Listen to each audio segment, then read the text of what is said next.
even if things are going really well for you now, there's going to be a time in the future where things are rough. You know, you're going to be ill, family member's going to be ill, a dream is going to fall apart, going to be uncertain about your employment status. Like the flood is coming, right? The apocalypse is coming. It's always the case in life. And you have to be prepared for it. And the question is how to prepare for it. And the answer to that is to find a way of being that works even under the direst of circumstances. That's the issue. It's things are going really badly for you. And that there's just chance associated with that sometimes. And you and the people around you are doing stupid things to make it worse. It's like, okay, what have you got under those circumstances? You've got the possibility to slowly raise yourself out of the mire.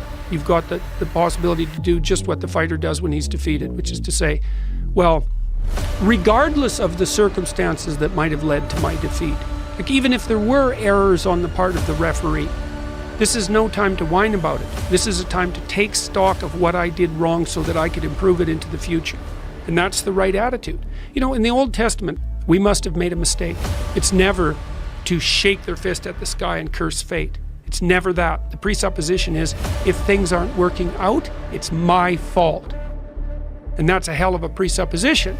And you might say, well, of course, you know, that underestimates the degree to which there's systemic oppression, et cetera, and the vagaries of fate. It's like it doesn't underestimate it. It's not the point. The point is your best strategic position is, how am I insufficient and how can I rectify that? That's what you've got. And the thing is, you are insufficient and you could rectify it. Both of those are within your grasp if you aim low enough.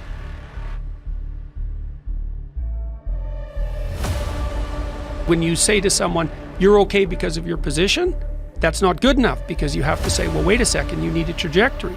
And maybe you're okay if you're okay in your position and your trajectory. But you know, the self-esteem movements and all of that, well, accept yourself the way you are. It's like, I don't tell people that they're okay the way they are. No, I say, no, you could be way more than you are.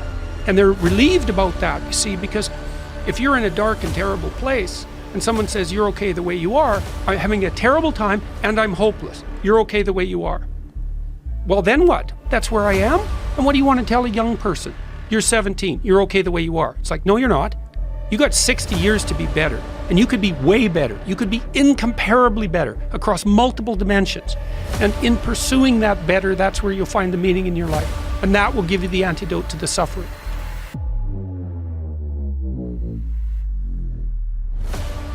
Well, I don't want to grow up to be that, so I won't be disciplined at all. Well, that's no good, because the way the potential transforms itself into actuality is through discipline. And so then you, as you said, this is the trick though.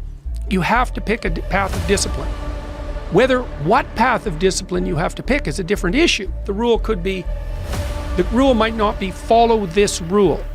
The rule might be you have to follow some rules. So it's a meta rule. And the meta rule is you have to discipline yourself. And the issue is, well, how? That's not really the relevant question. You can pick a disciplinary path. That's why I often tell my clients, especially young people, they say, well, I don't know what to do. It's like, that's okay.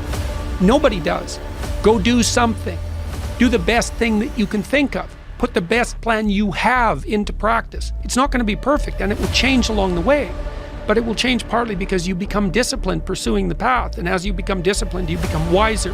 And as you become wiser, you become able to formulate better and better plans.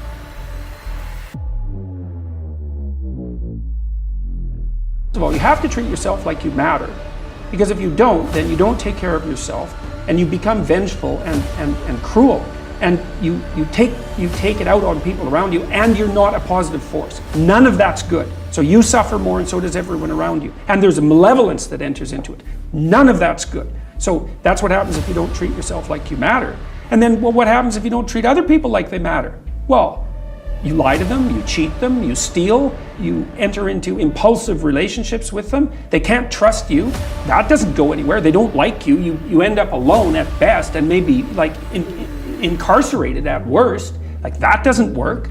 And so you watch the people around you who thrive, regardless of what they say.